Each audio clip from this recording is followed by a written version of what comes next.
Hello everyone, this is Alex Smith. Welcome to knowledge the ambition. स्वागत है आपका knowledge the ambition के session में। तो यहाँ पर हम करें Himachal Pradesh state cooperative bank assistant manager के रिगार्डिंग कुछ मॉक टेस्ट जिसका पार्ट 10 हम आज डिस्कस करने वाले हैं। इससे पहले के पार्ट अगर आपने नहीं देखे हैं जिसमें कि आपने बैंकिंग अवेयरनेस से और साथ ही में करंट अफेयर्स से रिलेटेड कुछ क्वेश्चंस डिस्कस किए हुए हैं जो कि आपके एग्जाम के लिए काफ़ी इंपॉर्टेंट है, तो आप उन वीडियोज़ को ज़रूर देखिएगा। प्लेलिस्ट सेक्शन आप जरूर विजिट कीजिएगा, वहाँ पर आपको Himachal Pradesh state cooperative bank के नाम से प्लेलिस्ट मिल जाएगी। सभी वीडियोस को आप एक साथ देख सकते हो। तो ये पार्ट 10 है, वीडियो को एंड तक जरूर देखना है क्योंकि मोस्ट इंपॉर्टेंट जो क्वेश्चंस है बैंकिंग अवेयरनेस के वो इसमें इंक्लूड किए गए हैं। चैनल पर पहली बार आए तो चैनल को सब्सक्राइब जरूर कर लें और नोटिफिकेशन बेल को ऑन कर लें ताकि आने वाले सभी रेगुलर अपडेट जो है आप तक रेगुलरली पहुँचते रहें। तो स्टार्ट करते हैं आज का ये हमारा इंपॉर्टेंट सेशन। पार्ट 10 हम आज डिस्कस करने वाले हैं। सबसे पहला क्वेश्चन यहाँ पर दिया गया है, which of the following is introduced by the banks to increase financial inclusion. आपके ऑप्शंस यहाँ पर है stimulus package, internet banking, business correspondent या फिर आपका कॉर्पोरेट बैंकिंग। तो इनमें से कौन सी जो टर्म है वो बैंक्स के द्वारा इंट्रोड्यूस की गई है to increase the financial inclusion को बढ़ाने के लिए। तो आपका यहाँ पर राइट आंसर है option number 3, business correspondent. Business correspondent की जो ये टर्म है ये बैंक्स के द्वारा इंट्रोड्यूस की गई है to increase the financial inclusion. और बिजनेस कॉरस्पॉन्डेंट्स की बात करें तो it means the exchange of information in a written format for the process of business activities. तो ये आपको याद रखना है। नेक्स्ट आपका क्वेश्चन नंबर 2 पूछा गया कि federal reserve is the central bank of which of the following countries. तो फेडरल रिजर्व किस देश का जो है वो सेंट्रल बैंक है। तो इसका ऑप्शन नंबर 5 यहाँ पर राइट आंसर है यूएसए का। जैसा कि आप सभी जानते हो कि फेडरल रिजर्व जो है यूएसए के सेंट्रल बैंक को कहा जाता है। ऑप्शन नंबर 5 इसका राइट आंसर है। नेक्स्ट आपका क्वेश्चन नंबर 3 पूछा गया कि first share market in India was established in dash. जो आपका इंडिया का पहला शेयर मार्केट है वो कहाँ पर इस्टेब्लिश किया गया था। दिल्ली में, मुंबई में, कोलकाता में या फिर चेन्नई में। तो इस क्वेश्चन का राइट आंसर है आपका ऑप्शन नंबर 2 यानी मुंबई में। याद रखना है आपको, मुंबई में इंडिया का पहला शेयर मार्केट जो है इस्टेब्लिश किया गया था और ये इस्टेब्लिश किया गया था 1875 में।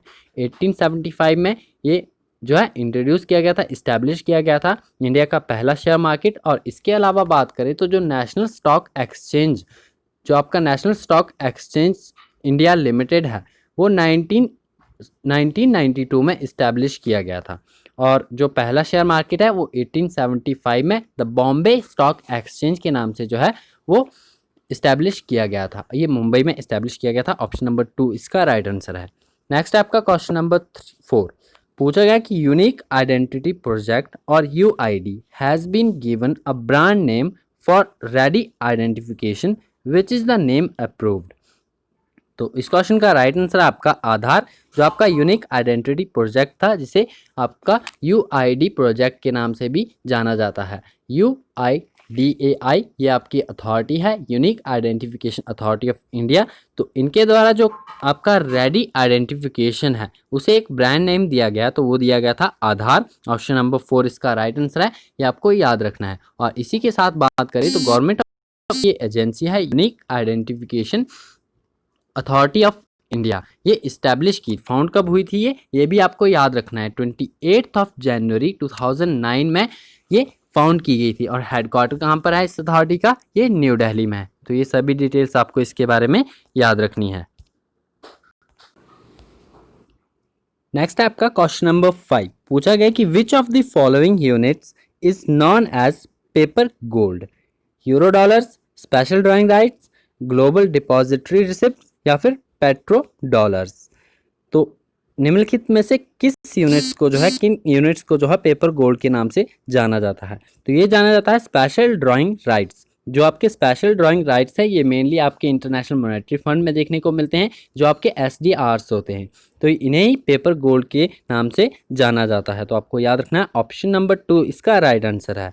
नेक्स्ट आपका क्वेश्चन नंबर 6 पूछा गया कि what is the name given to the online payment services that all internet banking customers can use. E pay, e commerce, ECS या फिर ऑल ऑफ दीज। तो इस क्वेश्चन का राइट आंसर आपका ऑप्शन नंबर 1 यानी ई पे। ई पे एक आपका ऑनलाइन पेमेंट सर्विसेज दिया गया है जो कि इंटरनेट बैंकिंग कस्टमर्स यूज कर सकते हैं। ऑप्शन नंबर 1 इसका राइट आंसर है। नेक्स्ट आपका क्वेश्चन नंबर 7 पूछा गया कि व्हेन डिड आरबीआई डीमोनेटाइज 25 पैसे coin in the country. Reserve bank of India ने 25 पैसे कॉइन को जो है देश में कब डिमोनेटाइज किया था?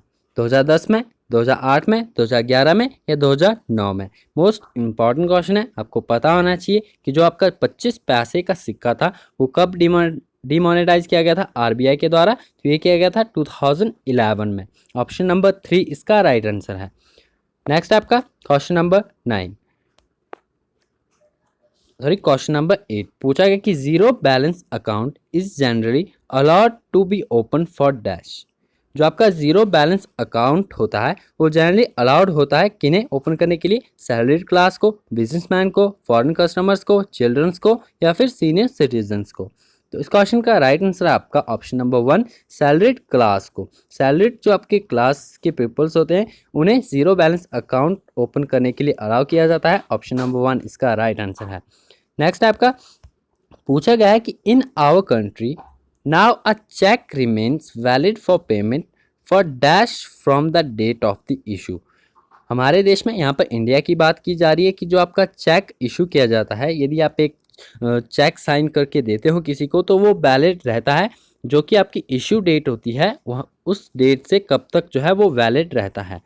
3 मंथ्स तक, 6 मंथ्स तक, 9 मंथ्स तक या 12 मंथ्स तक? तो इसका राइट आंसर आपका ऑप्शन नंबर 1 वो जो चेक है आपका 3 मंथ्स तक वैलिड रहता है from the date of issue. तो ये आपको याद रखना है, ऑप्शन नंबर 1 इसका राइट आंसर है। नेक्स्ट है पूछा गया कि which of the following is not considered one among the loans under the retail banking. निम्नलिखित में से कौन सा जो लोन है वो रिटेल बैंकिंग के अंडर नहीं आता है, कंसिडर नहीं किया जाता है? Car loan, housing loan, personal loan, education loan या फिर आपका इंफ्रास्ट्रक्चर लोन? इस क्वेश्चन का राइट आंसर आपका ऑप्शन नंबर 5 यानी इंफ्रास्ट्रक्चर लोन जो है वो कंसिडर नहीं किया जाता है among the loans under the retail banking. Retail banking के लोन्स में जो है कंसिडर नहीं किया जाता है इंफ्रास्ट्रक्चर लोन। बाकी आपके जो कार लोन है, हाउसिंग लोन है, पर्सनल लोन है और एजुकेशन लोन है वो रिटेल बैंकिंग के अंडर जो है वो कंसिडर किए जाते हैं। तो ऑप्शन नंबर 5 इसका राइट आंसर है। और यहाँ पर आपको ये पता होना चाहिए कि इंफ्रास्ट्रक्चर जो लोन होता है वो क्या होता है। तो infrastructure loan means a credit facility extended by a non banking finance company to a borrower for the exposure in the various infrastructure subsectors like transport, energy, water and sanitation, communication। तो इस प्रकार के infrastructure के लिए जो आपके non banking finance company के द्वारा लोन्स दिए जाते हैं बोरोअर्स को तो इंफ्रास्ट्रक्चर लोन कहलाते हैं। तो ये जो लोन्स होते हैं वो रिटेल बैंकिंग के अंडर कंसिडर नहीं किए जाते हैं। ऑप्शन नंबर 5 आपको यहाँ पर याद रखना है। तो ये थे हमारे आज के कुछ इंपॉर्टेंट क्वेश्चंस। आई होप आपके लिए बेनिफिशियल होंगे और इसी तरह के क्वेश्चंस जो है आपके आने वाली सीरीज में कंप्लीट आते रहेंगे। तो इसी के लिए आप जुड़े रहिएगा नॉलेज द एम्बिशन के साथ। अगर आपको वीडियो पसंद आती है तो वीडियो को लाइक जरूर करना है, अपने फ्रेंड्स के साथ शेयर जरूर करना है और चैनल पर पहली बार आए तो चैनल को सब्सक्राइब जरूर कर लीजिएगा। और इसी के साथ आप नॉलेज द एम्बिशन के वेरियस सोशल मीडिया प्लेटफॉर्म पर जुड़ सकते हो। लिंक आपके सभी डिस्क्रिप्शन बॉक्स में दिए गए हैं और इस वीडियो का पीडीएफ जो है आपको हमारे टेलीग्राम चैनल या व्हाट्सएप ग्रुप से मिल जाएगा। लिंक आपके सभी डिस्क्रिप्शन बॉक्स में दिए गए हैं, आप वहां से ज्वाइन कर सकते हो। तो आज की वीडियो में इतना ही, मिलते हैं नेक्स्ट वीडियो में। Thanks for watching and best of luck for your bright future.